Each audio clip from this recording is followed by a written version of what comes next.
गई है, यानी सोमवार से बृहस्पति ग्रह अस्त हो रहा है। इसके साथ ही विवाह शादियों जैसे शुभ कार्यों और अन्य मांगलिक कार्यों पर भी रोक लगा दी गई है। तो वहीं बृहस्पति ग्रह 21 फरवरी को सुबह 8:50 पर अस्त होगा, जिसके बाद से कोई भी मांगलिक कार्य नहीं होगा। 14 अप्रैल तक यही स्थिति बनी रहेगी और 15 अप्रैल से दोबारा शुभ कार्य शुरू हो सकेंगे। ज्योतिषाचार्यों के अनुसार अब लोगों को इंतजार करना होगा और 20 फरवरी के बाद विवाह का पहला मुहूर्त 15 अप्रैल को पड़ेगा। उन्होंने बताया कि सनातन धर्म और ज्योतिष में हर शुभ और मांगलिक कार्य के लिए शुभ मुहूर्त बनाए गए हैं। वैसे ही कुछ अशुभ समय भी बताए गए हैं और इन समय में शुभ काम करने की मनाही होती है और इस समय में किए गए काम शुभ के बजाय अशुभ परिणाम भी दे सकते हैं। तो वहीं ज्योतिषाचार्यों के अनुसार इस दौरान शुभ कार्य रुके रहने के 3 कारण हैं।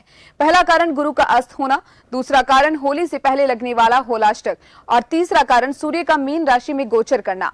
इस दौरान गृह प्रवेश, मुंडन संस्कार, शपथ ग्रहण, शिलान्यास, व्रत उद्यापन, मोक्ष, यज्ञोपवीत संस्कार, खरीद फरोख्त जैसे काम भी नहीं किए जाते हैं। गुरु के अस्त होने के साथ ही 10 मार्च 2022 से होलाष्टक शुरू हो जाएंगे, जो 17 मार्च 2022 को खत्म होंगे। तब तक कोई भी शुभ व मांगलिक कार्य संपन्न नहीं होंगे।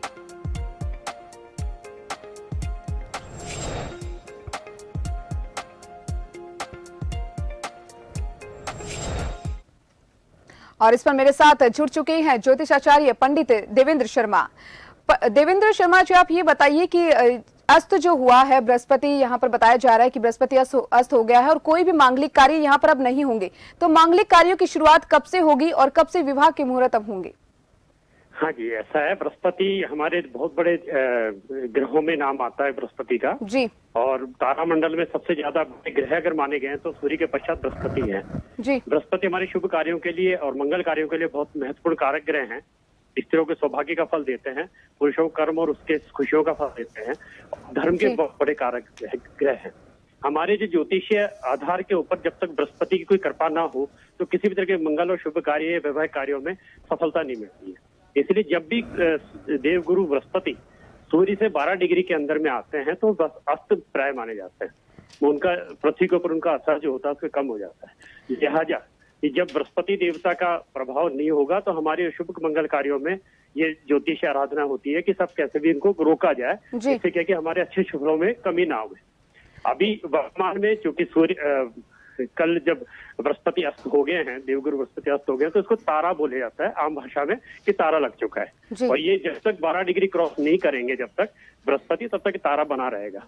इसमें कोई भी तरीके के शुभ मंगल कार्य, जितने भी मंगल कार्य, जिसमें सबसे पहला विवाह है, विवाह होने में इसके अलावा आपके जितने गृह प्रवेश हैं या कोई भी नामकरण संस्कार हैं या सगाई या किसी भी तरह की कोई भी मंगल कार्य, कोई भी जो भी हम मानते हैं हमारे कार्यों में, उसमें कार्य करने में निश्चित माना गया।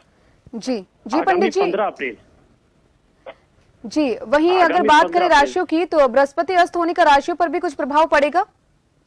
हाँ जी, बिल्कुल राशियों पर प्रभाव पड़ेगा। जो बृहस्पति के जितने फल दिए जाते हैं, शुभ फल जो दिए जाते हैं, वो सभी राशियों पे पूरे समान रूप से मिलते हैं। वर्तमान में जो कुंभ राशि पे अपने बृहस्पति चल रहे हैं और उनका कुंभ राशि वालों के लिए तो बहुत महत्वपूर्ण फल मिल रहा है अभी, क्योंकि लग्न में है वो।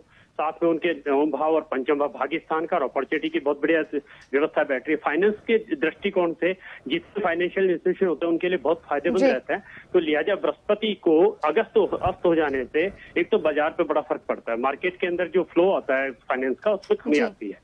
साथ में किसी भी तरीके की जब मंगल कार्य बंद हो जाते हैं, किसी भी तरह के अच्छे कार्यों में हम लोग जो इन्वेस्ट करते हैं वो बंद हो जाते हैं, तो लिया जाए कि पैसों का लेन देन और वो थोड़ा कम बन जाता है, फ्लो कम हो जाता है, तो बाजार में मंदी का कारक बन जाता है।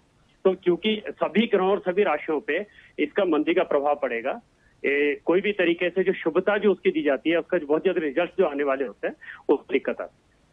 जी, तो वहीं अगर बात करें होलाष्टक की, तो 10 मार्च से वो भी शुरू हो रहे हैं, तो उसका क्या कुछ प्रभाव पड़ेगा? हाँ जी, होलाष्टक का तो इसलिए महत्वपूर्ण माना जाता है कि होली के जो मंगल से उसके 8 दिन पहले हम लोग जो 8 दिन माने जाते हैं वो होलिका दहन के सबसे महत्वपूर्ण दिन माने जाते हैं। उनके अंदर जब हर प्रतिदिन सबसे ज्यादा नेगेटिव हो रहा हमारी पृथ्वी की होती है, तो अक्षांशीय परिवर्तन हमारे पृथ्वी पे चल रहा होता है। अक्षांश से मकर राशि की तरफ जब जा रहे होते हैं हम लोग, मकर अक्षांश की तरफ जब पृथ्वी घूम रही होती है तो उसका प्रभाव हमारे ऊपर नेगेटिव साइड का आता है।